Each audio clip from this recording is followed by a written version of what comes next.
회장님, 오늘 저 다리를 건너면 아저씨는 죽어요. 절대로 건너지 마세요. 제 리무진 앞 유리를 가로막으며 절규하던 그 조그만 소년의 외침을 저는 평생 잊지 못할 겁니다. 수조원의 자산을 가졌으면서도 정작 제 목숨 하나 지키지 못할 뻔했던 그날, 제 인생은 통째로 뒤바뀌고 말았습니다. 돈이 세상의 전부라고 믿었던 75년의 세월이 단 한 번의 외침으로 무너져 내린 기적 같은 이야기를 지금 시작해 보려 합니다. 안녕하세요. 저는 평생 건설 현장에서 잔뼈가 굵어 대한민국 최고의 건설사를 일궈낸 강진호라고 합니다. 오늘 제가 들려드릴 이야기는 제 인생에서 가장 소름 끼치고도 감동적이었던 어느 특별한 날의 기록입니다.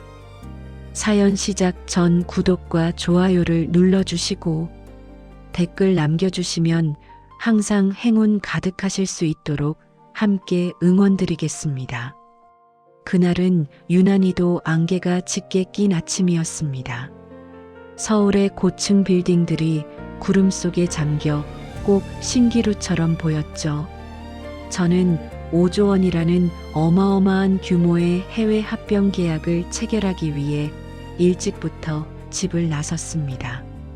제 나이 75, 남들은 은퇴해서 손주 재롱을 볼 나이라지만 저는 달랐습니다. 제게는 오직 돈과 성공, 그리고 더 높은 곳으로 올라가려는 욕망만이 유일한 삶의 이유였거든요. 회장님, 준비 다 되었습니다. 예정된 시간에 맞추려면 지금 출발해야 합니다. 20년 넘게 제 그림자처럼 붙어 다닌 김 실장이 정중하게 차 문을 열었습니다. 검은 양복에 흐트러짐 없는 머리칼, 그리고 늘 차분한 목소리. 저는 그를 제 친아들보다 더 믿었습니다. 제 손발이 되어 온갖 굳은 일을 다 처리해 준 사람이었으니까요. 저는 묵직한 가죽 시트를 깊숙이 파고들며 차에 올랐습니다. 창밖으로 보이는 한강의 풍경은 평소보다 쓸쓸해 보였습니다. 리무진이 미끄러지듯 도로를 달렸습니다. 차 안에는 무거운 정적만이 감돌았죠. 저는 무심코 창밖을 내다보다가 한강대교 진입로 근처에서 걸음을 멈춘 한 무리의 노숙인들을 보았습니다. 화려한 제 리무진과 대비되는 그들의 초라한 모습에 저는 눈살을 찌푸렸습니다. 저렇게 게으르게 사니 저 모양이지라고 속으로 냉소하며 고개를 돌리려던 찰나였습니다. 기익! 갑자기 차가 비명 같은 굉음을 내며 멈춰 섰습니다. 제 몸이 앞으로 쏠리며 안전벨트에 가슴이 꽉 조여졌죠. 화가 머리끝까지 난 제가 고함을 치려는데 차 유리창 너머로 웬 조그만 형체가 보였습니다. 낡아서 구멍이 숭숭 뚫린 스웨터를 입은 10살 남짓 되어 보이는 소년이었습니다. 아이는 제 차 앞을 가로막은 채 양팔을 벌리고 서 있었습니다. 뭐야? 김 실장, 무슨 일이야? 제 호통에 당황한 김 실장이 차 밖으로 나갔습니다. 그는 평소답지 않게 아주 거칠게 아이를 밀쳐내려 했죠. 하지만 그 작은 아이는 김 실장의 손을 뿌리치고는 제 쪽 창문으로 달려왔습니다. 아이의 얼굴은 떼자국으로 얼룩져 있었고 손은 추위 때문인지 빨갛게 터 있었습니다. 그런데 그 아이의 눈망울만큼은 안개 속에서도 유독 맑게 빛나고 있었습니다. 아이는 창문을 주먹으로 쾅쾅 두드리며 목이 터져라 소리를 질렀습니다. 차 안까지 그 소리가 선명하게 들려왔죠. 아저씨, 안 돼요. 오늘 저 다리를 건너면 안 돼요. 아저씨 머리 위에 검은 불길이 활활 타오르고 있어요. 건너면 영영 못 돌아온단 말이에요. 저는 어이가 없어서 헛웃음이 나왔습니다. 어린 노숙자가 구걸하려고 수작을 부리는 거라고 생각했죠. 하지만 아이의 표정은 단순한 장난이나 구걸이라고 하기엔 너무나 절박했습니다. 눈물범벅이 된 얼굴로 저를 바라보는 그 눈빛에는 진심 어린 공포와 걱정이 가득했거든요. 김 실장이 화난 얼굴로 아이의 멱살을 잡으려 했습니다. 보안 요원들까지 가세해 아이를 길가로 끌어내려 했죠. 보통 아이라면 겁에 질려 도망갔을 텐데 해별이라는 그 아이는 바닥에 주저앉아 제 차 바퀴를 꼭 붙잡았습니다. 제발요. 저 아저씨가 죽는 걸 보고 싶지 않아요. 저 다리에 독사가 숨어 있어요. 저는 이상한 기분이 들었습니다. 70평생 수많은 적을 만들고 숱한 위협을 겪으며 살아온 제 동물적인 감각이 경보를 울리는 것 같았죠. 평소라면 무시하고 지나가 라고 소리쳤을 제가 왠지 모를 이끌림에 차 문을 열었습니다. 회장님, 위험합니다. 그냥 미친 아이일 뿐입니다. 시간이 늦었습니다. 김 실장이 다급하게 저를 막아섰습니다. 그의 목소리가 평소보다 조금 더 가늘게 떨리고 있다는 걸 그때는 눈치채지 못했습니다. 저는 김 실장의 손을 뿌리치고 차 밖으로 나갔습니다. 차가운 강바람이 제 뺨을 때렸습니다. 저는 바닥에 쓰러져 있는 아이에게 다가가 무릎을 굽히고 앉았습니다. 꼬마야, 내가 뭘 안다고 그러니? 저 다리는 매일 수만 대의 차가 다니는 튼튼한 다리란다. 제 말에 아이는 제 소매를 꼭 붙잡았습니다. 아이의 손끝은 얼음장처럼 차가웠지만 그 소나기 힘은 대단했죠. 아니요, 아저씨. 남들 눈에는 안 보이지만 제 눈에는 다 보여요. 아저씨 옆에 있는 사람들도, 저 다리 너머의 그림자도 오늘 저기를 건너는 순간 아저씨의 시계는 멈춰버려요. 제발 제 말을 믿어주세요. 아이의 눈동자가 제 얼굴을 뚫어지게 응시했습니다. 그 순간 제 등 뒤로 서늘한 소름이 돋았습니다. 아이의 눈동자 속에 비친 제 모습 뒤로 마치 검은 연기 같은 것이 일렁이는 듯한 환각이 보였거든요. 저는 잠시 고민에 빠졌습니다. 여기서 시간을 지체하면 수조원의 계약이 물거품이 될 수도 있었습니다. 주주들은 저를 비웃을 것이고 제 권위는 땅에 떨어지겠죠. 하지만 이 아이의 눈빛에 담긴 그 순수한 공포가 저를 붙들었습니다. 저는 천천히 고개를 들어 다리를 바라보았습니다.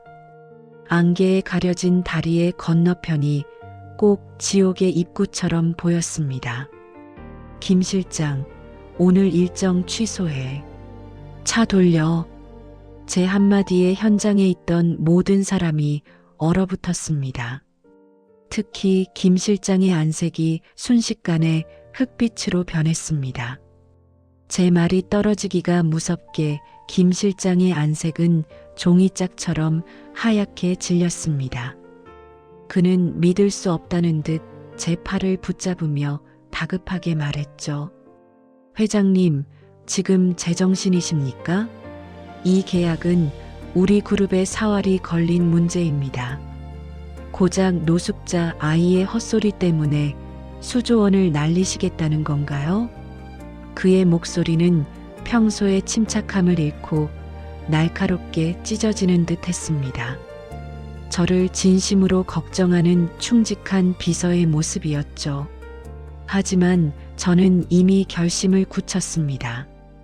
제 가슴 밑바닥에서 올라오는 그 서늘한 기운이 저 아이의 손끝에서 전해지는 간절한 온기가 저를 놔주지 않았거든요. 저는 김 실장의 손을 거칠게 뿌리쳤습니다. 차 돌려. 내 명령이야. 결국 리무진은 유턴을 했습니다. 해별이라는 아이는 차가 떠나는 모습을 보며 길가에 주저앉아 엉엉 울고 있었습니다. 기쁨인지 안도인지 모를 그 울음소리가 멀어지는 차 안에서도 귓가에 쟁쟁하게 남았죠. 차 안은 얼음장처럼 차가운 침묵이 흘렀습니다. 김 실장은 입술을 깨물며 창밖만 응시했고 저는 떨리는 손으로 마른 침을 삼켰습니다. 그렇게 회사로 돌아온 지 채 30분도 지나지 않았을 때였습니다. 집무실 벽면에 걸린 대형 TV 화면에 긴급 속보가 떴습니다. 속보 한강대교 진입로 대형 연쇄 추돌 및 폭발 사고 발생. 제 심장이 멎는 것 같았습니다. 화면 속에는 제가 건너려던 바로 그 다리 초입이 시커먼 연기로 뒤덮여 있었습니다. 유조차 한 대가 미끄러지며 전복되었고 그 뒤를 따르던 수십 대의 차량이 아수라장이 되어 불타고 있었죠. 사고 발생 시각은 제가 다리에 진입했을 바로 그 시간이었습니다. 만약 그 아이가 저를 막지 않았다면 저는 지금 저 시커먼 연기 속에서 제가 되어 있었을 겁니다. 세상에, 저게 어떻게... 김 실장의 신음 섞인 목소리가 들렸습니다. 저는 천천히 고개를 돌려 그를 바라보았습니다. 그는 멍하니 화면을 보고 있었지만 그의 손은 미세하게 떨리고 있었습니다. 그런데 이상했습니다. 그 떨림은 공포보다는 마치 다 잡은 고기를 놓친 사람의 분함처럼 보였다면 제 착각이었을까요? 저는 그 길로 다시 다리 밑으로 가기로 했습니다. 제 목숨을 구해준 그 기적 같은 아이를 찾아야만 했거든요. 회장님, 지금은 위험합니다. 현장 주변이 통제되어 갈 수도 없어요. 나중에 사람을 시켜서 찾아보겠습니다. 김 실장이 제 앞을 가로막았습니다. 하지만 저는 그를 밀치고 집무실을 나섰습니다. 평생 돈과 성공만 쫓느라 잊고 살았던 사람의 돌이라는 것이 제 심장을 뜨겁게 달구고 있었습니다. 낡은 점퍼 하나를 걸쳐 입고 수행원도 없이 홀로 택시에 몸을 실었습니다. 다리 아래 노숙인 텐트촌은 서울의 화려함과는 동떨어진 시간이 멈춘 듯한 곳이었습니다. 눅눅한 강바람 냄새와 타버린 쓰레기 냄새가 코를 찔렀죠. 한참을 헤맨 끝에 저는 비닐로 덧댄 낡은 텐트 앞에 쪼그려 앉아 있는 해별이를 발견했습니다. 아이는 낡은 냄비에 담긴 식은 죽을 떠먹고 있었습니다. 꼬마야. 제 부름에 아이가 고개를 들었습니다. 저를 알아보자마자 아이의 얼굴에 환한 미소가 번졌습니다. 아저씨, 살았네요. 정말 다행이에요. 아이는 자기 밥그릇은 내팽개치고 달려와 제 허리를 꼭 껴안았습니다. 그 순수한 환희가 제 가슴을 뭉클하게 만들었죠. 그런데 그 아이 뒤로 웬 노인 하나가 천천히 걸어 나왔습니다. 때국물 흐르는 옷차림의 구부정한 허리였지만 저와 눈이 마주치는 순간 노인의 눈빛이 날카롭게 빛났습니다. 강진호? 노인이 제 이름을 불렀습니다. 저는 당황했습니다. 이런 곳에서 제 이름을 아는 사람이 있을 리 없었으니까요. 노인은 헛웃음을 지으며 제게 다가왔습니다. 여전하구먼. 죽음의 문턱을 밟고서도 그 비싼 양복은 포기 못했어. 그 목소리, 그 말투. 저는 기억의 저편에서 먼지 쌓인 이름 하나를 끄집어냈습니다. 박 사장? 박창수 사장인가? 20년 전 제 하청업체를 운영하다가 제가 무리하게 대금을 깎고 계약을 파기하는 바람에 길거리로 나앉았던 박 노인이었습니다. 제가 성공의 사다리를 오를 때 제가 짓밟고 올라갔던 수많은 사람 중 한 명이었죠. 해별아, 이리로 오너라. 저 사람은 내가 구해줄 가치가 없는 사람이다. 박 노인이 해별이의 손을 잡아 끌었습니다. 해별이는 어리둥절한 표정으로 저와 할아버지를 번갈아 보았죠.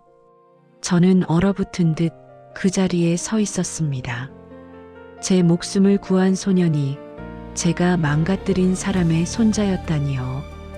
이 운명의 장난 같은 현실 앞에 저는 고개를 들 수가 없었습니다. 회장님, 여기서 뭐 하시는 겁니까? 그때였습니다. 김 실장이 어떻게 알았는지 경호원들을 데리고 나타났습니다. 그는 박 노인을 거칠게 밀어내며 저를 보호하려 했습니다. 이 더러운 노인네가 감히 누굴 만지는 거야. 회장님, 어서 가시죠. 이런 미친놈들과 엮여서 좋을 거 없습니다. 김 실장의 구두발이 박 노인이 아끼던 낡은 냄비를 걷어찼습니다. 식은 죽이 차가운 바닥에 쏟아졌죠. 해별이가 울먹이며 쏟아진 죽을 바라보았습니다. 저는 김 실장의 그 태도에서 묘한 위화감을 느꼈습니다. 그는 평소보다 훨씬 더 공격적이었고 마치 이 현장에서 제가 무엇을 발견할까봐 두려워하는 것처럼 보였거든요. 그만해. 김 실장, 당장 멈춰. 제 호통에 김 실장이 멈칫했습니다. 그의 눈 속에 아주 찰나였지만 섬뜩한 살기가 스쳐 지나갔습니다. 저는 그 순간 깨달았습니다. 어쩌면 이 아이가 말한 다리의 독사는 다리 위에 있었던 게 아니라 제 바로 옆에 있었을지도 모른다는 것을요. 그날 밤 저는 서울의 야경이 한눈에 내려다 보이는 제 펜트하우스 거실에 앉아 있었습니다. 70평생 가장 화려한 곳에서 가장 비싼 술을 잔에 채웠지만 목구멍으로 넘어가는 술은 소금물보다도 썼습니다. 통유리창 너머로 보이는 한강대교의 불빛이 마치 저를 비웃는 괴물의 눈동자처럼 보였거든요. 사고 현장은 이미 수습에 들어갔지만 제 머릿속은 아수라장이 된 그 다리와 낡은 텐트 앞의 해별이 그리고 박 노인의 눈빛으로 가득 차 있었습니다. 회장님, 아직 안 주무셨습니까? 내일 있을 비상 이사회 준비를 위해 일찍 쉬셔야 합니다. 어느새 김 실장이 소리도 없이 다가와 제 곁에 섰습니다. 그는 늘 그랬듯 완벽하게 정돈된 모습이었죠. 20년 전 제가 그를 처음 만났을 때 그는 갓 대학을 졸업한 파릇파릇한 청년이었습니다. 비상한 머리와 성실함, 그리고 무엇보다 주인에게 절대 복종하는 충성심이 제 마음에 쏙 들었죠. 저는 그를 친아들보다 더 귀하게 여겼습니다. 제 비자금 관리부터 은밀한 뒷조사까지 김 실장의 손을 거치지 않은 것이 없었으니까요. 그런데 오늘 제 차를 가로막았던 그 꼬마의 말 한마디가 제 견고한 신뢰의 벽에 미세한 금을 내기 시작했습니다. 김 실장, 자네는 20년 전 그 일을 기억하나? 우리 회사가 한강 매립 사업을 딸 때 말이야. 그때 우리 밑에서 골재를 대주던 박창수 사장이라는 사람. 혹시 어떻게 됐는지 아나? 제 갑작스러운 질문에 김 실장의 손끝이 아주 미세하게 떨렸습니다. 그는 잠시 침묵을 지키더니 평소처럼 무미건조한 목소리로 대답했습니다. 회장님, 그 옛날 일들을 일일이 다 기억하실 필요는 없습니다. 그분은 경영 능력이 부족해서 스스로 도태된 것뿐이니까요. 우리가 법적으로 잘못한 건 하나도 없었습니다. 그의 대답은 완벽했습니다. 맞습니다. 저는 법의 테두리 안에서 영리하게 그를 짓밟았습니다. 대금 결제를 차일피일 미루고 하청업체들 사이에서 소문을 내어 박 사장의 자금줄을 완전히 말려버렸죠. 결국 그는 부도를 냈고 저는 그의 알짜배기 장비들을 헐값에 인수해 큰 이익을 남겼습니다. 그때는 그것이 사업이고 능력이라고 믿었습니다. 약육강식의 세계에서 살아남으려면 누군가는 먹잇감이 되어야 한다고 생각했죠. 하지만 오늘 다리 밑에서 만난 박 노인의 그 한 눈동자는 제게 묻고 있었습니다. 그렇게 뺏어간 돈으로 참 행복하냐고 말입니다. 그런데 말이야, 김 실장. 그 꼬마가 했던 말. 다리에 독사가 숨어 있다는 말 말이야. 그게 자꾸 귀에 맴도네. 사고 조사는 어떻게 진행되고 있나? 단순한 유조차 졸음운전으로 결론 나고 있습니다. 회장님, 너무 예민해지신 것 같아요. 그 꼬마는 그저 우연히 그런 말을 던졌을 뿐입니다. 세상에 그런 예지력을 가진 사람이 어디 있겠습니까? 김 실장은 강하게 부정하며 제 술잔을 채워주었습니다. 하지만 저는 알고 있었습니다. 그 사고가 일어난 지점은 평소 유조차가 다니는 경로도 아니었고 사고 차량의 브레이크가 이미 파손되어 있었다는 뉴스 속보를 아까 언뜻 보았거든요. 이상하게도 김 실장은 자꾸만 사건을 우연으로 덮으려 애쓰는 것 같았습니다. 저는 다음 날 새벽 김 실장 몰래 다시 그 다리 밑으로 향했습니다. 이번에는 기사도 대동하지 않고 낡은 택시를 잡아탔죠. 제 마음속에서는 의심이라는 독버섯이 무서운 속도로 자라나고 있었습니다. 성공을 위해 사람을 의심하는 법만 배워온 제가 이제는 가장 가까운 사람을 의심하게 된 것입니다. 이것이 제가 평생 쌓아온 공든 탑의 대가일까요? 다리 밑 텐트촌에 도착하니 해별이가 강가에서 물수제비를 뜨고 있었습니다. 아침 안개가 자욱한 강가에서 아이의 작은 어깨가 파르르 떨리고 있었죠. 제가 다가가자 해별이는 어제처럼 환하게 웃으며 달려왔습니다. 아저씨, 또 오셨네요. 아저씨 머리 위 붉길이 조금 작아졌어요. 다행이에요. 저는 아이를 데리고 근처 편의점으로 갔습니다. 따뜻한 우유와 빵을 한가득 안겨주자 아이는 허겁지겁 배를 채웠습니다. 그 모습을 보는데 왜 이렇게 눈시울이 뜨거워지던지요. 제가 누리는 그 수조원의 자산 중 단 10,000원만 있었어도 이 아이가 이렇게 굶주리지는 않았을 텐데 말입니다. 해별아, 아저씨한테 솔직하게 말해주렴. 너는 사람을 보면 뭐가 보이니? 어제 아저씨한테 했던 말들. 그게 정말로 보이는 거야? 해별이는 우유가 묻은 입가를 닦으며 제 눈을 똑바로 쳐다보았습니다. 아저씨, 사람들은 머리 위에 색깔이 있어요. 아저씨 같은 분들은 보통 노란색이나 황금색 빛이 나거든요. 그런데 가끔 그 색깔을 덮어버리는 검은 연기가 보여요. 그건 아주 나쁜 생각이나 무서운 일이 일어날 때 나타나요.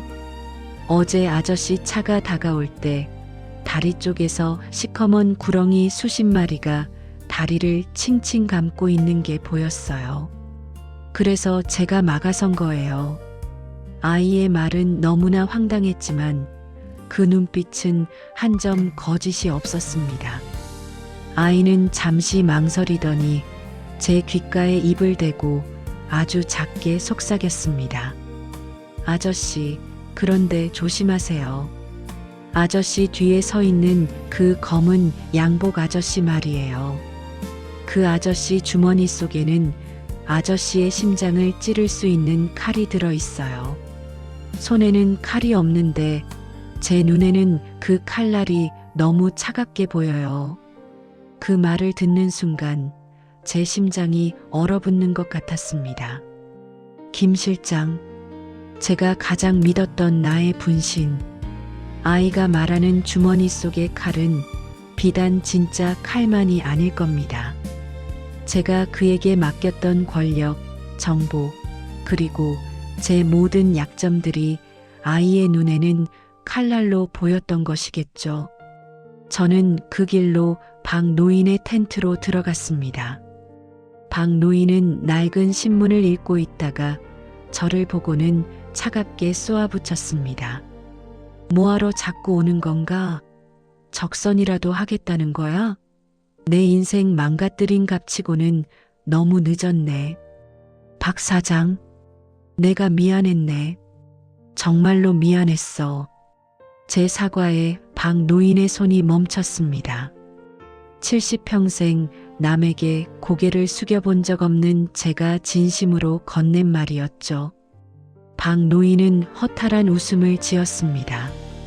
미안하다는 말 한마디면 끝날 일이었나?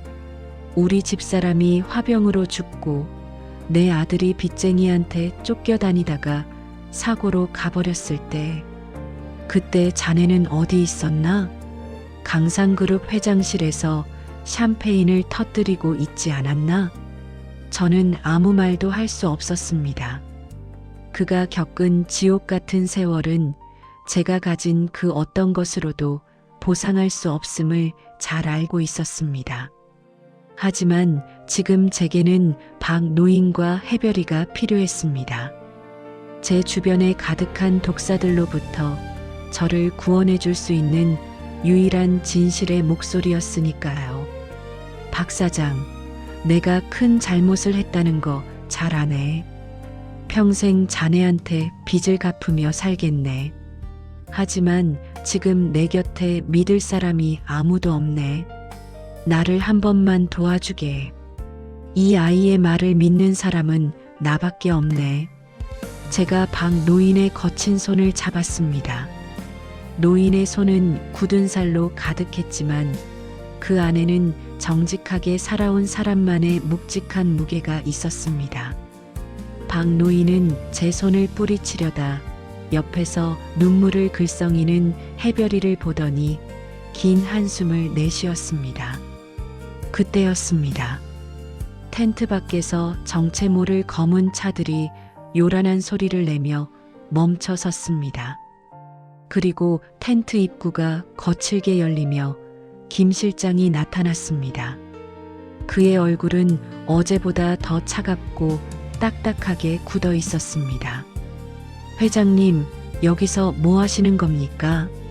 비상이사회가 지금 시작되려는데 연락도 없이 사라지시면 어떡합니까?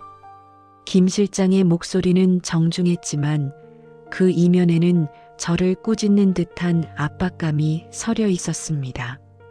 그는 해별이와 박 노인을 경멸스러운 눈으로 훑어보더니 제 팔을 붙잡았습니다. 이런 사기꾼 노숙자들에게 휘둘리지 마십시오. 제가 이미 이들에 대해 조사를 마쳤습니다. 회장님의 돈을 노리고 의도적으로 접근한 연기자들입니다. 당장 경찰에 넘기겠습니다.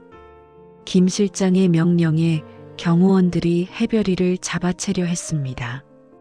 박 노인이 앞을 가로막았지만 힘에 부쳐 밀려났죠. 저는 김 실장의 그 다급한 모습을 보며 아이의 말이 다시금 떠올랐습니다. 주머니 속의 칼.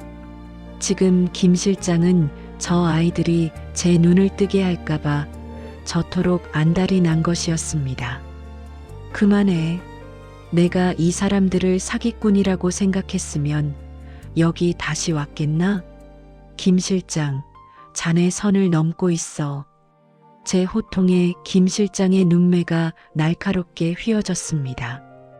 그는 제 팔을 잡은 손에 힘을 주며 아주 낮은 목소리로 제게만 들리게 말했습니다. 회장님, 노망이 나신 게 아니라면 지금 제 말을 따르십시오. 이미 이사회에서는 회장님의 건강 이상설이 돌고 있습니다. 오늘 이 소동까지 알려지면 회장님 자리는 끝입니다. 그것은 명백한 협박이었습니다.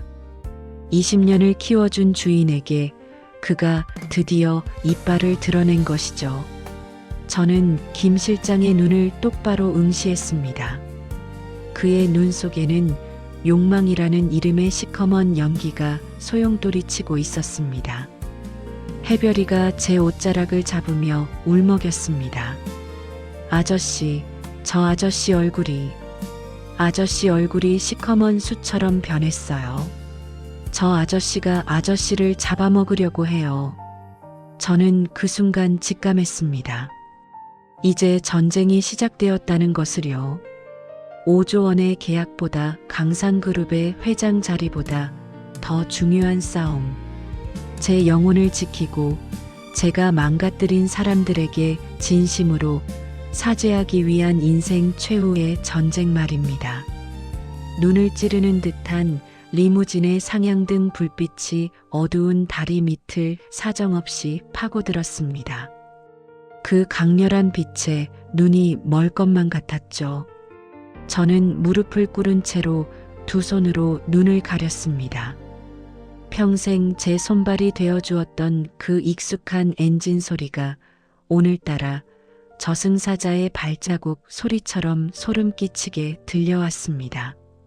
차 문이 열리는 둔탁한 소리가 나고 정갈한 구두굽이 자갈밭을 밟는 소리가 규칙적으로 들려왔죠. 회장님, 여기서 뭐 하시는 겁니까? 날이 차가운데 이런 흙바닥에 무릎까지 꿇으시고 노안이 정말 심해지신 모양입니다. 김 실장의 목소리였습니다. 평소처럼 정중하고 부드러웠지만 그 안에는 돋친 가시가 숨겨져 있었습니다. 그는 제 곁으로 다가와 저를 부축하는 척하며 제 팔을 아주 세게 움켜쥐었습니다. 손가락 끝에 실린 힘이 제 뼈를 으스러뜨릴 듯 강했습니다. 그것은 걱정이 아니라 저를 억지로 끌고 가려는 포식자의 힘이었습니다. 이거 놓게. 내 발로 서겠네. 저는 이를 악물고 그의 손을 뿌리쳤습니다. 떨리는 다리로 겨우 일어선 저는 제 앞에 선 김 실장을 똑바로 응시했습니다. 20년입니다. 강산건설의 말단 비서로 들어와 제 그림자로 산 세월이 20년이에요. 저는 그를 누구보다 믿었습니다. 제 친자식들도 제 재산을 노리고 싸울 때 묵묵히 제 곁을 지키며 약을 챙겨주고 제 잠자리를 살펴주던 사람이 바로 이 사람이었죠. 그런데 그 믿음이 오늘 차가운 배신이 되어 제 가슴을 도려내고 있었습니다. 김 실장, 자네 책상에서 발견한 그 계약서, 그게 다 뭔가?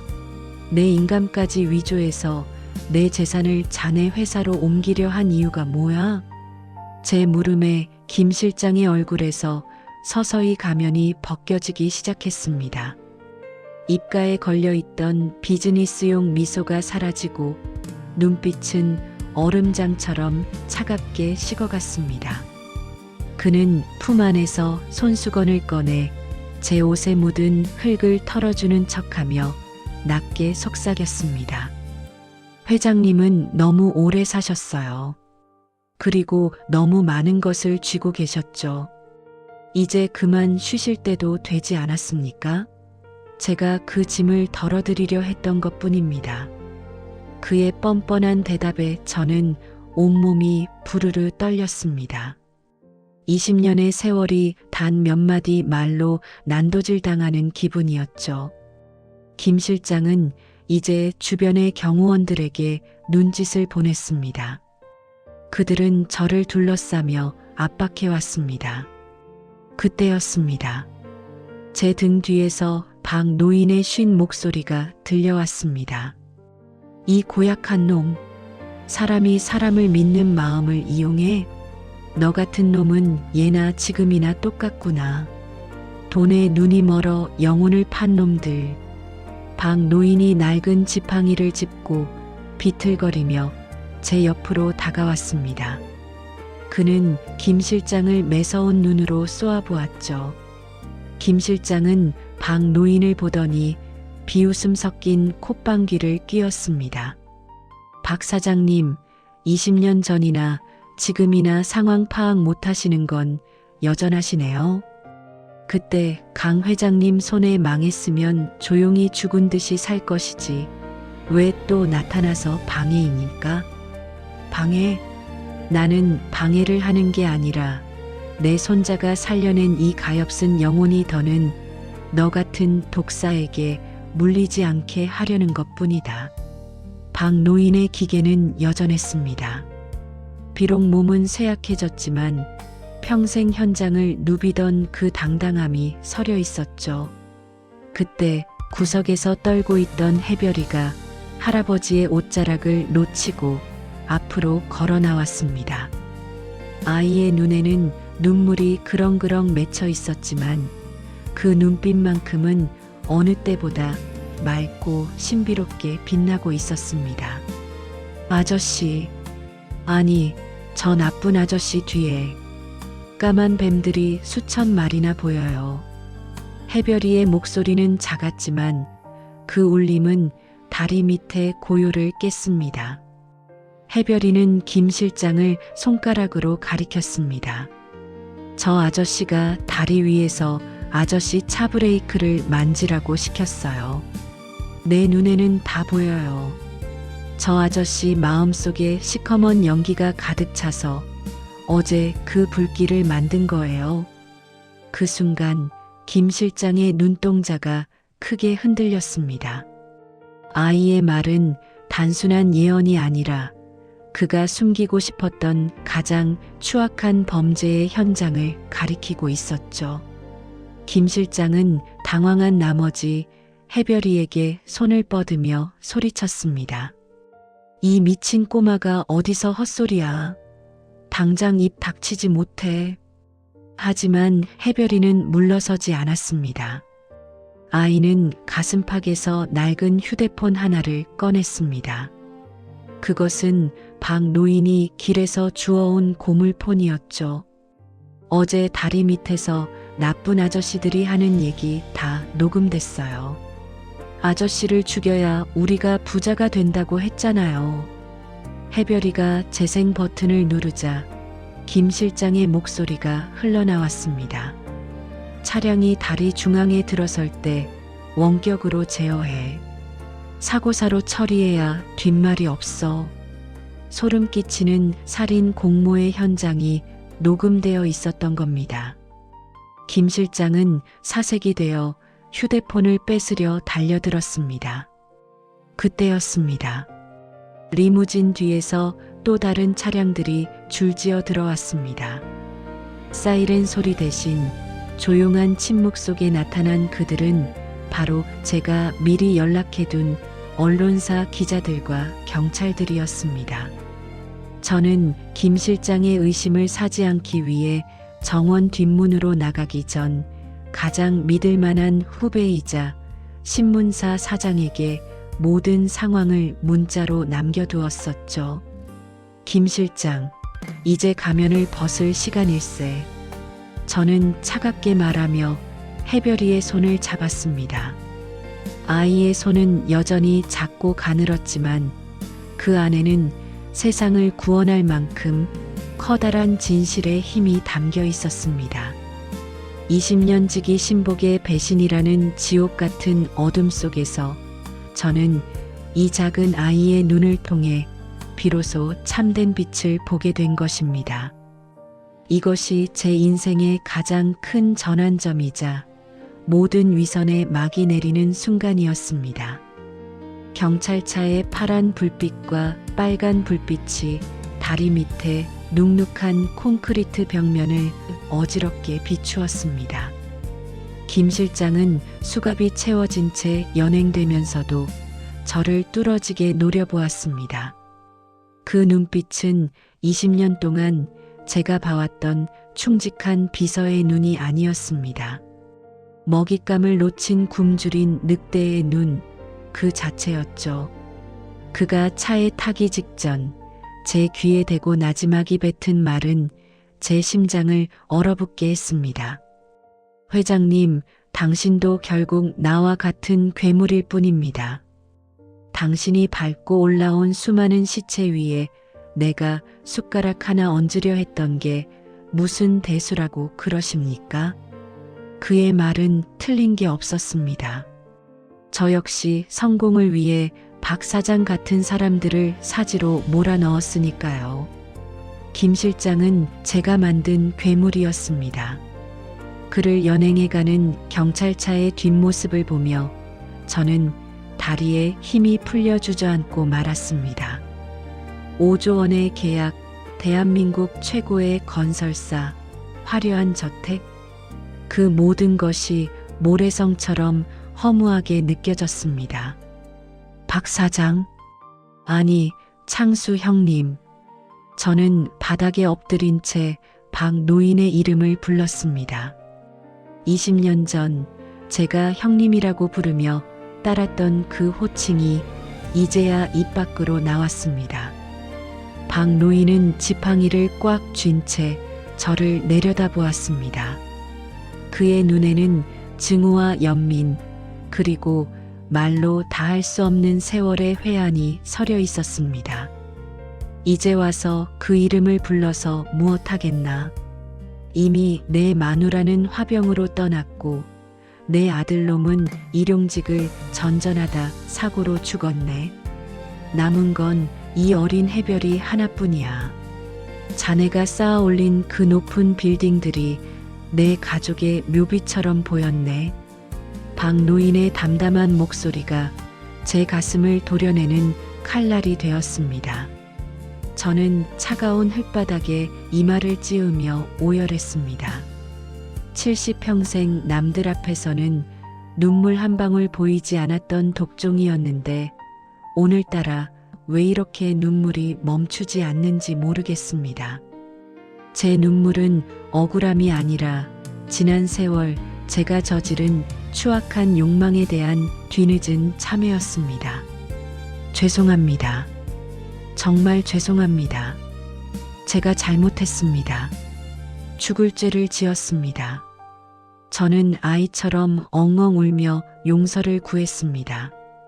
제 주변에는 기자들이 플래시를 터뜨리고 있었고 수행원들이 당황해서 저를 말리려 했습니다. 하지만 저는 그들을 뿌리치고 박 노인의 낡은 신발 앞에 머리를 숙였습니다. 억만장자의 체면도 회장이라는 직함도 지금 이 순간만큼은 아무런 의미가 없었습니다. 그때였습니다. 작고 따뜻한 손길이 제 머리칼을 가만히 쓰다듬어 주었습니다. 해별이었습니다. 아이는 제 곁에 무릎을 굽히고 앉아 자기 소매로 제 눈물을 닦아주었습니다. 아저씨, 이제 머리 위에 있던 검은 연기가 다 사라졌어요.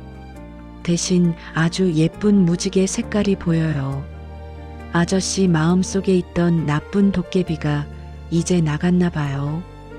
해별이의 맑은 목소리에 저는 더 크게 울음을 터뜨리고 말았습니다. 이 작은 아이는 저를 살린 것도 모자라 제 추악한 영혼까지 닦아주고 있었습니다. 저는 해별이를 꼭 끌어안았습니다. 아이의 몸에서는 눅눅한 강바람 냄새와 낡은 스웨터의 쿰쿰한 냄새가 났지만 그 어떤 명품 향수보다 더 향기롭게 느껴졌습니다. 박 노인은 한참 동안 저를 내려다보다가 깊은 한숨을 내쉬며 지팡이를 내려놓았습니다. 그리고 떨리는 손으로 제 어깨를 가볍게 토닥였습니다. 강 회장, 자네가 이 아이 앞에서 흘리는 그 눈물이 가짜가 아니길 바라네. 용서는 내가 하는 게 아니라 자네가 앞으로 살아갈 날들이 증명해야 하는 것이야. 박 노인의 그 한마디는 제 남은 인생의 나침반이 되었습니다. 저는 그날 밤 다리 밑에서 일어났습니다. 하지만 일어선 것은 예전의 탐욕스러운 강진호가 아니었습니다. 누군가의 눈물을 닦아주고 누군가의 상처를 보듬어줄 줄 아는 비로소 인간이 된 한 노인이었습니다. 밤하늘의 별들이 유난히 밝게 빛나고 있었습니다. 해별이의 이름처럼 이 아이는 제 인생의 가장 어두운 밤에 나타난 소중한 별이었습니다. 저는 결심했습니다. 제 재산 5조 원을 다 써서라도 이 아이와 박 사장님, 그리고 제가 상처 입혔던 수많은 사람의 마음을 치유하겠다고 말입니다. 사람들은 저를 대한민국에서 가장 성공한 사업가라고 불렀습니다. 하지만 그날 밤 경찰차의 사이렌 소리가 멀어지고 정적이 찾아온 한강 다리 밑에서 저는 깨달았습니다. 저는 단 한 번도 성공한 적이 없었다는 사실을요. 저는 그저 돈이라는 이름의 거대한 감옥에 갇힌 채 진정으로 소중한 것들을 짓밟으며 살아온 겁쟁이 노인에 불과했습니다. 차가운 흙바닥에 무릎을 꿇고 해별이를 품에 안았을 때 제 가슴을 파고들던 아이의 작은 심장 박동이 제 평생 만져본 수조원의 지폐보다 훨씬 더 묵직하게 다가왔습니다. 해별아, 아저씨가 정말 미안하다. 너 같은 예쁜 아이가 이런 춥고 어두운 곳에서 지내게 해서, 그리고 내 할아버지에게 씻을 수 없는 상처를 줘서. 제 목소리는 쉼없이 떨렸습니다. 해별이는 제 품에서 고개를 들어 제 눈을 빤히 쳐다보았습니다. 아이의 눈동자 속에는 제가 그토록 갈망했던 세상의 그 어떤 보석보다 더 맑고 투명한 빛이 서려 있었습니다. 아이는 자기보다 훨씬 큰 제 손을 꼭 잡으며 배시시 웃음을 지었습니다. 그 웃음 한 번에 제 가슴속을 짓누르던 무거운 죄책감이 조금씩 녹아내리는 기분이 들었죠. 아저씨, 괜찮아요. 이제 아저씨 마음속에 있던 무서운 도깨비는 멀리 도망갔잖아요. 아저씨 눈이 이제는 무섭지 않고 아주 따뜻해 보여요. 아이의 그 순수한 용서가 제 영혼을 어루만졌습니다. 저는 고개를 들어 여전히 지팡이를 짚고 서 있는 박 사장님을 바라보았습니다. 20년 전 제가 매몰차게 내쫓았던 그분의 등은 어느새 굽어 있었고 얼굴에는 고단한 세월의 흔적이 깊게 패어 있었습니다. 저는 다시 한번 고개를 숙여 진심을 다해 말했습니다. 창수 형님, 제가 지은 죄를 다 씻으려면 남은 생으로는 부족하다는 걸 잘 압니다. 하지만 한 번만 기회를 주십시오. 형님과 해별이가 더 이상 이런 곳에서 떨지 않게 제가 제 인생을 걸고 속죄하고 싶습니다. 박 사장님은 한참 동안 말이 없으셨습니다. 강바람이 노인의 희끗한 머리카락을 흩뜨리고 지나갔죠. 그 침묵의 시간이 제게는 수천 년처럼 길게만 느껴졌습니다. 마침내 사장님이 깊은 한숨을 내쉬며 입을 여셨습니다. 강 회장, 자네가 흘린 그 눈물이 일순간의 동정이 아니길 바라네. 나는 이제 늙어서 내일 죽어도 여한이 없지만 이 어린 해별이만큼은 남들처럼 학교도 가고 따뜻한 밥을 먹으며 살게 해주고 싶었네. 그게 내 평생의 마지막 소원이었어. 그 말씀에 제 가슴이 무너져 내렸습니다. 제가 호화로운 정원에서 파티를 열고 있을 때 이분들은 다리 밑에서 생존을 건 사투를 벌이며 아이의 미래를 걱정하고 계셨던 겁니다. 저는 그 자리에서 바로 비서를 불렀습니다. 김 실장이 아닌 제가 오래전부터 눈여겨보았던 정직하고 성실한 젊은 대리였죠. 지금 당장 서울 시내에서 가장 따뜻하고 해가 잘 드는 집을 하나 구하기에 정원이 있고 해별이가 마음껏 뛰어놀 수 있는 그런 집이어야 하네. 그리고 창수 형님을 모실 수 있는 최고의 의료진도 준비해. 제 단호한 명령에 젊은 대리는 당황한 듯 했지만 이내 제 눈빛을 보고 고개를 숙였습니다. 박 사장님은 제 호의를 거부하려 하셨지만 저는 형님의 손을 꼭 잡고 간곡히 부탁드렸습니다. 이것은 보상이 아니라 제가 비로소 인간으로 살아가기 위한 첫걸음이라고 말이죠. 며칠 뒤 해별이와 박 사장님은 제가 마련한 꿈꾸는 집으로 이사를 하셨습니다. 서울 도심이 한눈에 내려다 보이는 남산 자락의 작은 2층 집이었죠. 해별이는 집 마당에 핀 꽃들을 보며 나비처럼 뛰어다녔고 박 사장님은 깨끗한 침대 위에서 비로소 깊은 잠을 청하실 수 있었습니다. 저는 매일 아침 출근하기 전 그 집을 들렀습니다. 회장실의 푹신한 가죽 의자보다 해별이가 타준 믹스커피 한 잔을 마시는 그 집의 작은 식탁이 제게는 훨씬 더 편안한 안식처가 되었습니다. 회사 업무도 대대적으로 개편했습니다.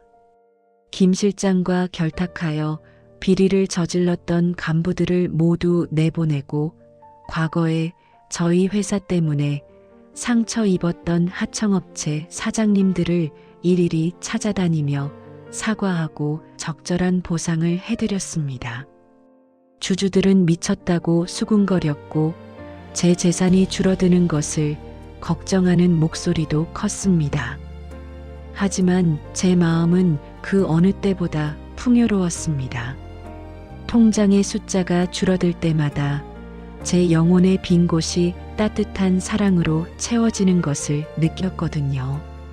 어느 오후 해별이가 제 손을 잡고 마당을 걷다가 문득 물었습니다. 아저씨, 돈이 그렇게 많으면 정말 행복한가요?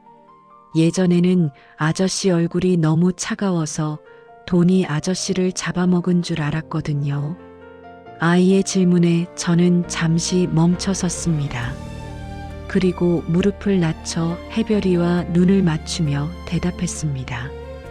해별아, 돈은 배고픈 사람에게 밥을 줄 수 있고 추운 사람에게 옷을 줄 수 있단다. 하지만 돈은 사람의 마음을 얻지는 못하더구나. 아저씨는 수조원을 가졌을 때보다 지금 너와 함께 걷는 이 순간이 수만 배는 더 행복해. 해별이는 제 말을 이해했다는 듯 환하게 웃으며 제 볼에 뽀뽀를 해주었습니다. 그 작은 입술의 온기가 제 온몸으로 퍼져나갔습니다. 75세의 늙은 억만장자는 그제야 깨달았습니다. 인생에서 가장 값진 투자는 주식이나 부동산이 아니라 사람의 눈물을 닦아주고 진심을 나누는 일이라는 것을요. 한강 다리 밑에서 만난 그 작은 아이는 제게 목숨만 구해준 것이 아니었습니다. 돈에 눈이 멀어 죽어가던 제 영혼을 다시 살려낸 하늘이 제게 보내준 마지막 구원자였던 셈이죠. 저는 이제 남은 인생을 이 아이와 함께 그리고 세상에 상처받은 이들을 위해 쓰기로 맹세했습니다. 제 인생의 진짜 역전극은 이제부터 시작이었습니다. 해별이와 박 형님을 새 집에 모시고 난 뒤 제 삶은 완전히 달라졌습니다. 아침에 눈을 뜨면 주식 시세판을 먼저 확인하던 제가 이제는 해별이가 마당에 심은 나팔꽃이 얼마나 자랐는지를 먼저 확인하게 되었으니까요. 돈이 불어나는 소리보다 아이의 웃음소리가 훨씬 더 듣기 좋다는 걸 75이 되어서야 깨달은 못난 노인이었죠. 저는 이제 말로만 속죄하는 것이 아니라 행동으로 보여주어야겠다고 다짐했습니다. 그래서 제가 가진 강상그룹 지분의 절반, 무려 1조 원에 달하는 사재를 털어 해별재단을 설립하기로 했습니다. 이 재단은 박 형님처럼 억울하게 삶의 터전을 잃은 노인들과 해별이처럼 거리로 내몰린 아이들을 위한 보금자리를 만드는 데 쓰일 예정이었죠. 기자회견 날이 밝았습니다. 수많은 카메라 플래시가 터지는 단상 위에 섰을 때 저는 예전처럼 거만하게 턱을 치켜들지 않았습니다. 대신 깊이 허리를 숙여 국민들 앞에 사죄부터 했지요. 저는 지난 50년간 돈이라는 괴물에 영혼을 팔고 살았습니다. 제 탐욕 때문에 눈물 흘린 수많은 분께 무릎 꿇고 사죄드립니다. 이제 남은 생은 그 빚을 갚는 데 쓰겠습니다. 제 목소리는 떨렸지만 진심을 다해 발표했습니다. 그런데 반응이 제 예상과는 전혀 달랐습니다. 기자석 여기저기서 냉소적인 질문들이 화살처럼 날아들기 시작했거든요. 강 회장님, 김 실장 사건으로 나빠진 여론을 무마하려는 쇼 아닙니까?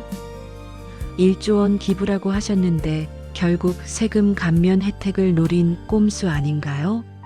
갑자기 사람이 변하면 죽을 때가 된 거라던데 혹시 건강에 이상이라도 있으신 겁니까? 그들의 질문 하나하나가 제 가슴을 후벼 팠습니다. 저는 진심이었는데 세상은 아직 저를 탐욕스러운 강 회장으로만 기억하고 있었던 겁니다. 억울했습니다. 욱하는 마음에 예전의 그 불같은 성질이 튀어나오려고 했죠.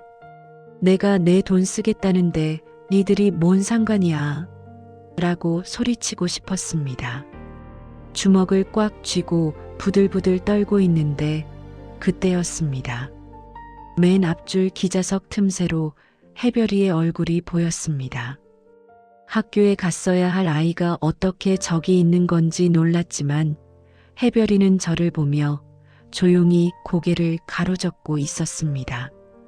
아이의 손가락이 자기 가슴을 가리키고 있었죠. 마음으로 하세요. 아저씨라고 말하는 것 같았습니다. 아이의 그 맑은 눈동자를 보자 치솟던 화가 순식간에 가라앉았습니다. 저는 다시 마이크를 잡고 차분하게 말했습니다. 여러분의 의심 충분히 이해합니다. 제가 살아온 인생이 그랬으니까요. 말로만 떠들지 않겠습니다. 앞으로 제 행동을 지켜봐 주십시오. 기자회견을 마치고 회사로 돌아오니 이번에는 임원들이 난리였습니다. 남은 이사들이 제 방으로 몰려와 항의했죠. 회장님, 1조 원이라니요. 회사가 휘청거립니다. 주주들이 가만히 있지 않을 겁니다. 김 실장이 나간 뒤로 조직이 어수선한데 회장님까지 이러시면 우린 어떡합니까? 그들은 제 진심보다는 자신들의 밥그릇이 줄어들까봐 전전긍긍하고 있었습니다. 20년 전 저와 똑같은 모습이었죠. 저는 그들을 보며 씁쓸하게 웃었습니다. 제가 뿌린 씨앗들이 저런 가시덤불이 되어 돌아온 것이니까요. 저는 조용히 하지만 단호하게 말했습니다. 여러분의 걱정은 알겠지만 내 결심은 변하지 않습니다. 절이 싫으면 중이 떠나야지 어쩌겠나. 내 뜻을 따르지 못하겠다면 사표 쓰고 나가게. 제 섯을 퍼런 불호령에 임원들은 입을 다물고 물러갔습니다. 하지만 저는 알고 있었습니다. 그들이 뒤돌아서서 저를 욕하고 비웃을 거라는 사실을요. 저는 외로웠습니다. 옳은 일을 하려고 하는데 세상이 모두 저를 적으로 돌린 것만 같았죠. 그날 저녁 저는 지친 몸을 이끌고 남산 자락의 해별이네 집으로 향했습니다. 박 형님은 마당에서 상추에 물을 주고 계셨고 해별이는 마루에 앉아 그림을 그리고 있었습니다. 저를 본 해별이가 쪼르르 달려와 제 품에 안겼습니다. 아저씨, 오늘 텔레비전에 나온 거 봤어요. 아저씨 참 멋졌어요. 아이의 따뜻한 위로에 하루 종일 긴장했던 몸이 스르르 풀리는 것 같았습니다. 저는 마루에 걸터 앉아 해별이의 머리를 쓰다듬으며 하소연을 늘어놓았습니다. 해별아, 아저씨는 정말 진심인데 사람들이 믿어주질 않는구나. 다들 내가 무슨 꿍꿍이가 있다고 생각하나 봐. 아저씨가 너무 나쁘게 살아서 그런 거겠지? 제 말에 해별이는 그리던 스케치북을 제게 보여주었습니다. 거기에는 기자회견장의 모습이 그려져 있었는데 사람들 머리 위에 색색깔의 구름들이 떠다니고 있었습니다. 아저씨, 아까 기자 아저씨들 머리 위에는 회색 구름이 잔뜩 끼어 있었어요. 의심하고 미워하는 마음이 구름처럼 머리를 가리고 있어서 아저씨의 진짜 마음을 못 본 거예요. 해별이의 손가락이 그림 속 제 모습을 가리켰습니다. 제 머리 위에는 따뜻한 주황색 빛이 그려져 있었습니다. 하지만 아저씨 마음은 이렇게 예쁜 주황색이었어요. 따뜻한 노을 같은 색깔이요. 사람들이 지금은 몰라줘도 괜찮아요. 아저씨가 계속 따뜻한 빛을 내면 언젠가는 그 회색 구름도 다 거칠 거예요. 10살배기 아이의 그 깊은 통찰력에 저는 말문이 막혔습니다. 저는 그동안 사람들이 저를 알아주기만을 바랐습니다. 내 진심을 몰라준다고 세상 탓만 하고 있었죠. 하지만 해별이는 달랐습니다. 묵묵히 빛을 내다보면 언젠가는 어둠이 물러갈 거라는 진리를 이미 알고 있었던 겁니다. 그래, 내 말이 맞다. 내가 너무 조급했구나. 50년을 나쁘게 살았는데 하루아침에 믿어달라는 것도 욕심이지. 저는 다시 힘을 냈습니다. 다음 날부터 저는 양복 대신 작업복을 입고 현장으로 나갔습니다. 첫 번째 목표는 서울 변두리에 있는 낡은 판자촌이었습니다. 우리 회사가 재개발을 위해 곧 철거하려던 곳이었죠. 그곳에는 갈 곳 없는 독거노인들이 수십 명이나 살고 계셨습니다. 포클레인이 굉음을 내며 다 쓰러져가는 집들을 부수려던 찰나 제가 그 앞을 가로막았습니다. 현장 소장이 깜짝 놀라 달려왔죠. 회장님? 여기는 위험합니다. 먼지도 많고요. 어서 나오십시오. 멈추게. 당장 작업 중지해. 제 고함에 모든 장비가 멈췄습니다.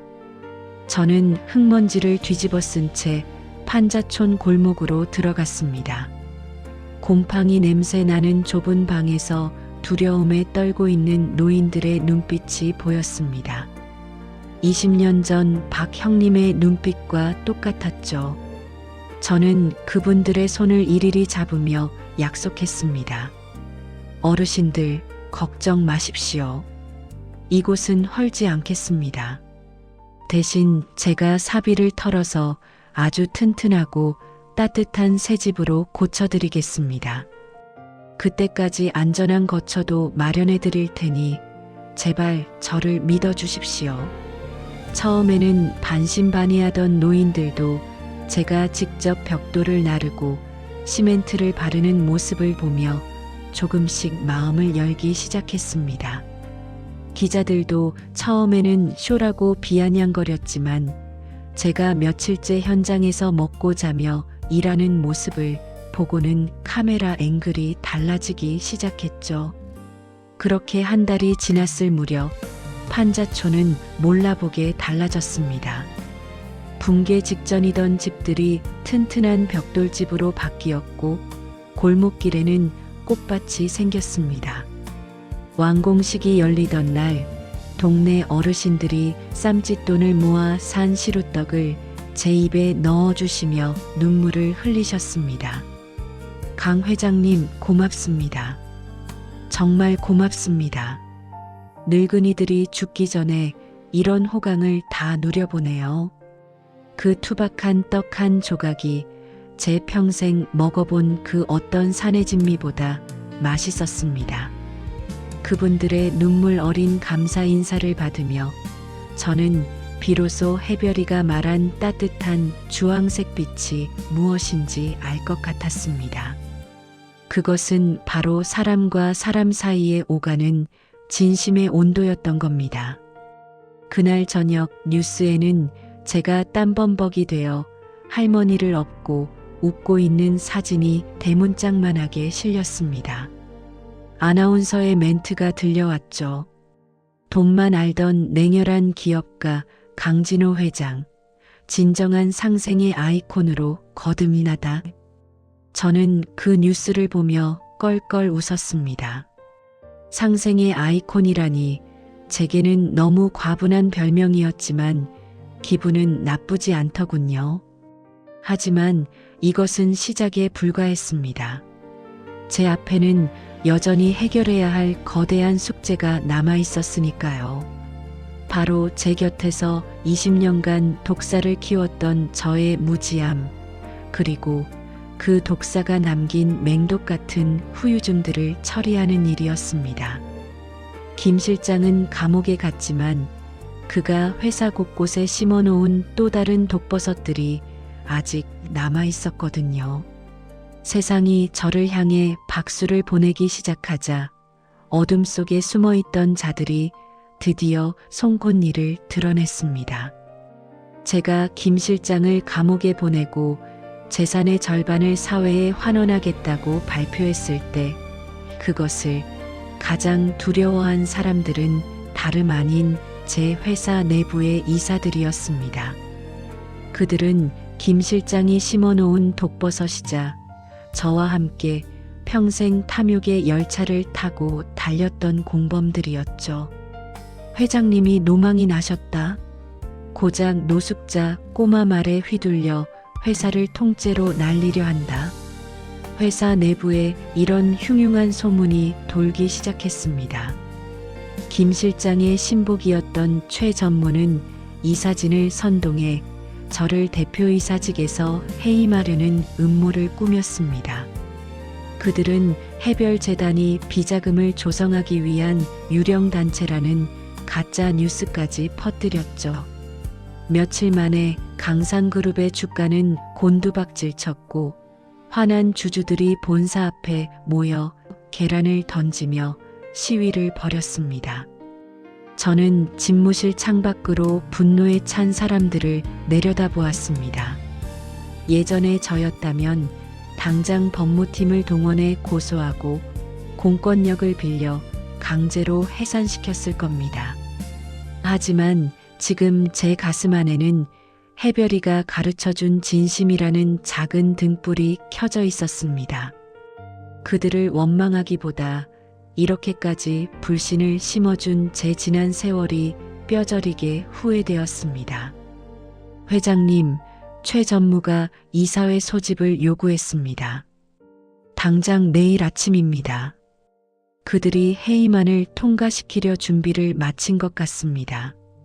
새로 발탁한 젊은 비서가 하얗게 질린 얼굴로 보고했습니다. 저는 조용히 고개를 끄덕였습니다.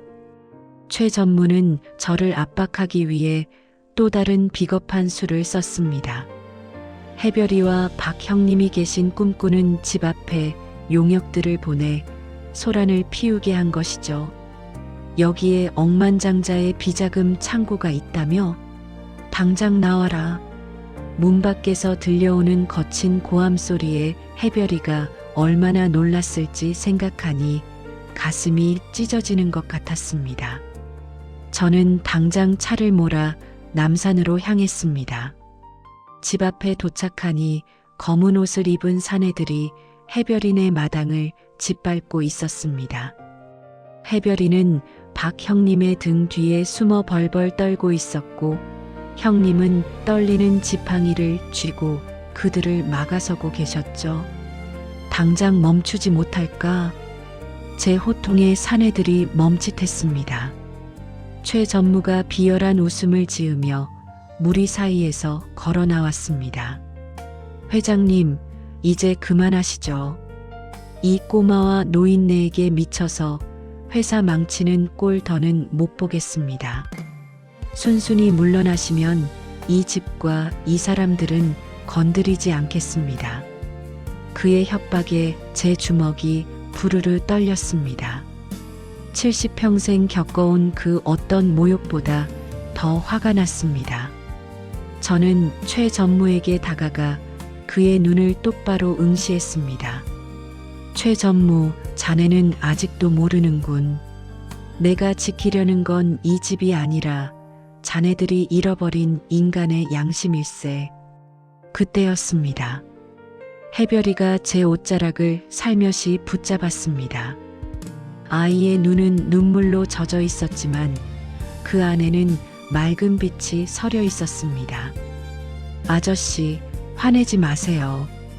저 아저씨들 머리 위에 시커먼 구름이 너무 많아서 아저씨를 못 보는 것뿐이에요. 제가 보여드릴게요.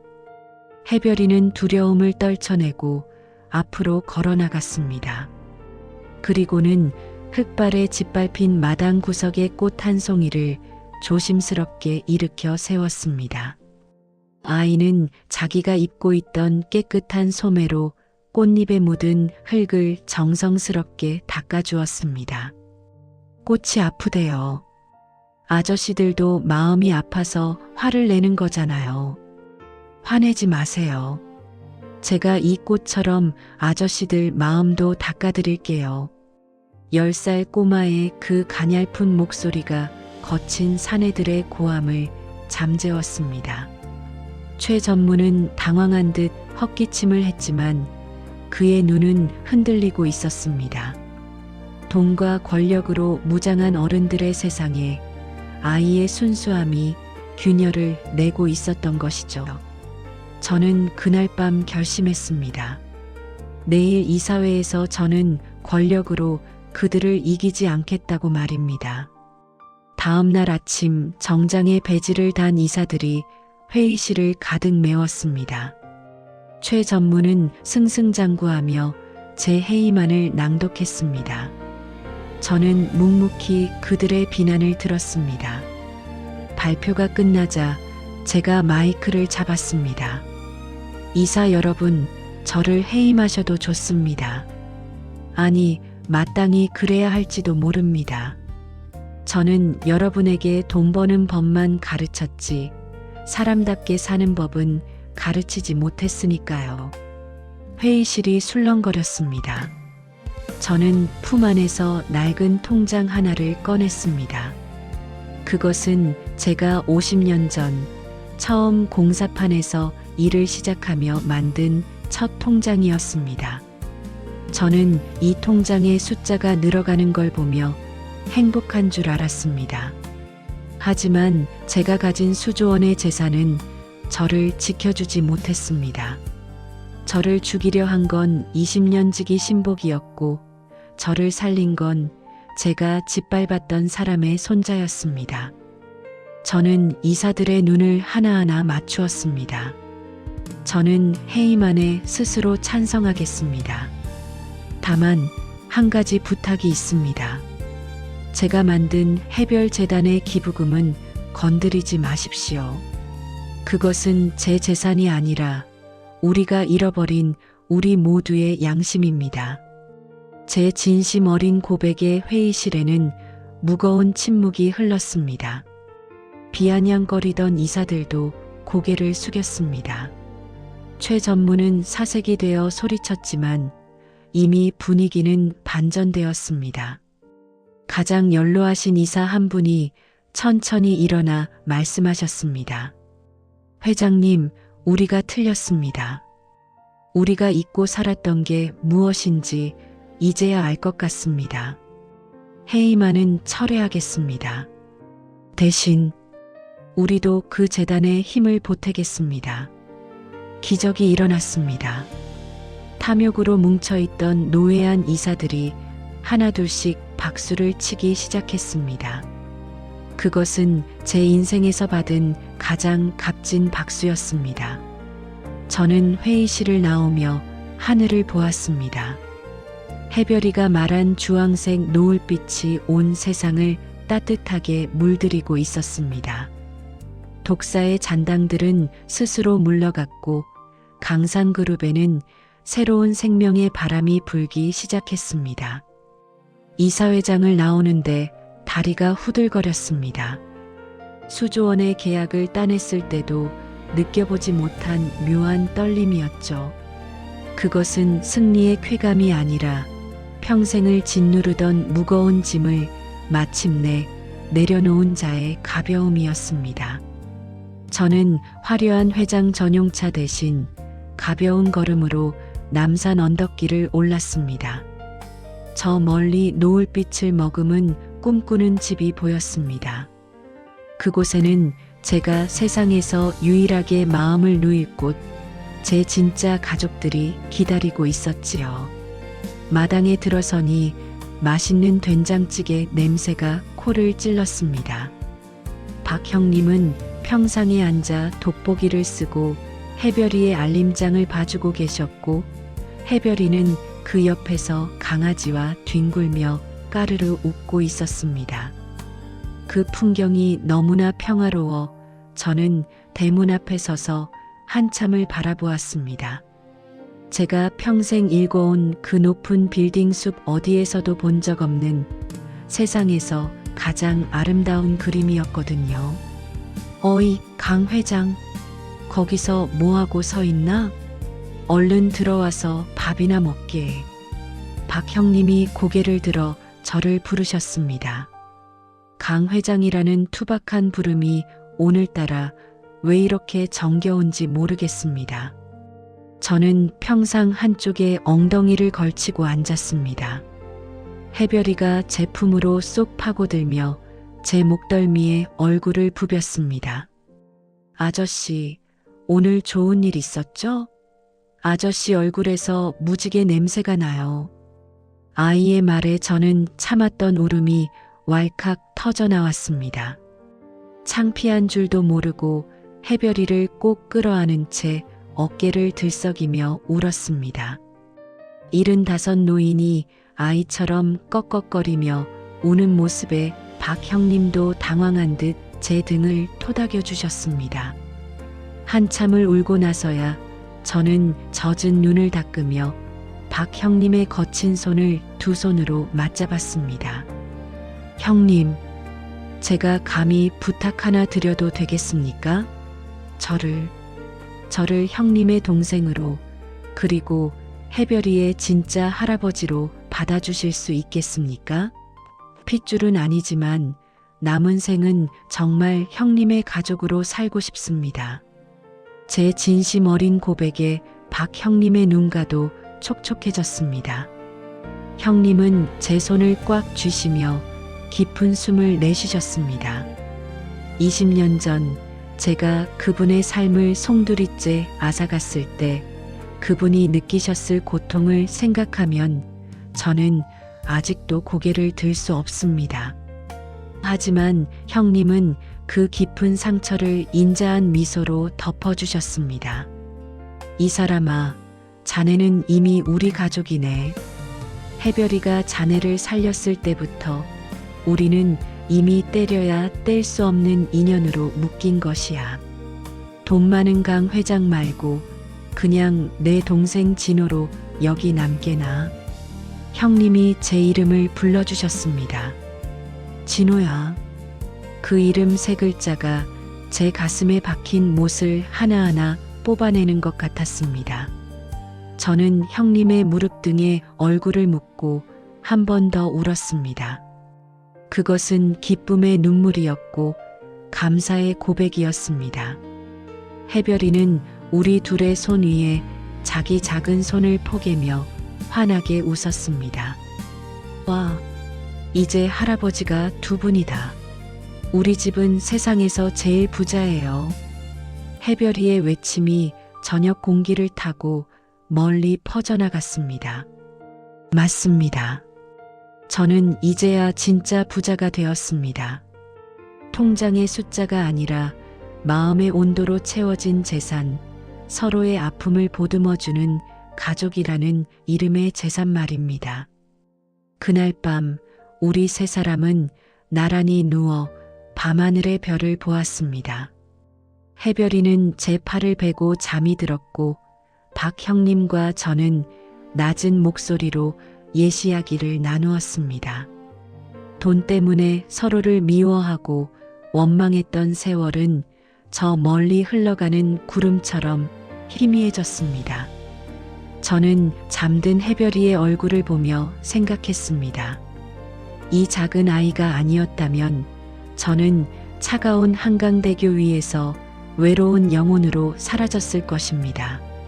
아이가 제게 건넨 것은 단순히 목숨이 아니라 사람답게 사랑하며 살아갈 수 있는 두 번째 인생이었습니다. 저는 이제 죽음이 두렵지 않습니다. 제 곁에 이렇게 따뜻한 사람들이 있고 제가 지켜야 할 진짜 사랑이 있기 때문입니다. 세월은 유수와 같이 흘러 어느덧 3년이라는 시간이 지났습니다. 저는 이제 강산그룹의 회장이라는 무거운 직함 대신 해별재단의 명예이사장으로서 매일 아침을 맞이하고 있습니다. 거울 앞에 서면 깊게 패인 주름과 하얗게 센 머리칼이 보이지만 그 속의 눈빛만은 그 어느 때보다 맑고 평온합니다. 돈을 쫓던 시절에는 거울 속에 제가 참으로 흉측해 보였는데 이제야 제법 사람 냄새 나는 노인이 된 것 같아 흐뭇한 미소가 지어집니다. 할아버지, 늦겠어요. 오늘 재단 아이들이랑 소풍 가기로 했잖아요. 마루에서 해별이의 씩씩한 목소리가 들려옵니다. 이제는 제법 키도 크고 어깨도 벌어진 해별이가 도시락 가방을 챙기며 저를 재촉합니다. 3년 전 그 추운 다리 밑에서 죽지 말라며 울부짖던 꼬마는 이제 제 인생의 가장 든든한 동반자가 되었습니다. 박 형님도 꾸준한 치료 덕분에 건강을 회복하셔서 지금은 재단의 어르신 쉼터에서 왕 회장님 소리를 들으며 즐겁게 지내고 계시죠. 저희는 오늘 한강공원으로 소풍을 갑니다. 3년 전 제가 죽음의 문턱을 밟을 뻔했던 그 한강대교가 보이는 자리입니다. 예전에는 그 다리를 볼 때마다 소름 끼치는 공포와 배신의 기억이 떠올랐지만 이제는 다릅니다. 그 다리는 제게 있어 탐욕의 강진호가 죽고 인간 강진호가 다시 태어난 축복의 통로가 되었거든요. 해별아, 할아버지 다 준비됐다. 가자. 제가 현관문을 나서자 해별이가 제 손을 덥석 잡습니다. 아이의 따뜻한 체온이 손바닥을 통해 심장까지 전달되는 기분입니다. 세상 사람들은 5조 원을 기부한 저를 보고 아깝지 않으냐고 묻곤 합니다. 하지만 저는 단 한순간도 후회해 본 적이 없습니다. 5조 원으로 저는 수천 명의 아이에게 웃음을 주었고 수백 명의 노인에게 따뜻한 방을 선물했습니다. 그리고 무엇보다 돈으로는 절대 살 수 없는 이 작은 손의 온기를 얻었으니까요. 한강공원에 도착하니 잔디밭 위로 따스한 햇살이 부서집니다. 멀리 보이는 한강대교 위로 수많은 차가 오고 갑니다. 저는 그 풍경을 보며 나지막이 음졸입니다. 인생이란 참 묘한 것이지. 가장 높은 곳에 있을 때 가장 눈이 멀고 가장 낮은 곳으로 떨어졌을 때 비로소 진짜 소중한 것이 보이니 말이야. 제 곁에 앉아 사과를 한 입 크게 베어 문 해별이가 저를 보며 눈을 찡긋합니다. 할아버지, 오늘 할아버지 머리 위에는 주황색보다 더 예쁜 황금색 빛이 나요. 꼭 천사 같아요. 아이의 칭찬에 저는 껄껄 웃음을 터뜨립니다. 천사라니요. 저 같은 죄인에게는 너무나 과분한 말입니다. 하지만 앞으로 남은 생만큼은 그 황금색 빛을 잃지 않도록 누군가의 눈물을 닦아주며 살아가려 합니다. 제 사연을 듣고 계신 여러분, 혹시 지금 삶의 무게가 너무 무거워 위태로운 다리 위에 서 계시지는 않나요? 혹은 옆에 있는 소중한 사람보다 통장의 숫자를 더 믿고 계시지는 않나요? 75년을 방황하다 겨우 길을 찾은 이 못난 노인의 말을 한 번만 믿어보세요. 진짜 인생은 화려한 다리 위에 있는 것이 아니라 그 다리를 건너며 마주치는 사람들의 따뜻한 눈동자 속에 있답니다. 해별이가 제 어깨에 머리를 기댑니다. 강바람이 시원하게 불어옵니다. 이제야 저는 진정한 억만장자가 되었습니다. 사랑을 줄 줄 알고 사랑을 받을 줄 아는 마음의 부자 말입니다. 저의 이 행복한 역전극이 여러분의 마음에도 작은 불빛이 되기를 진심으로 기원합니다.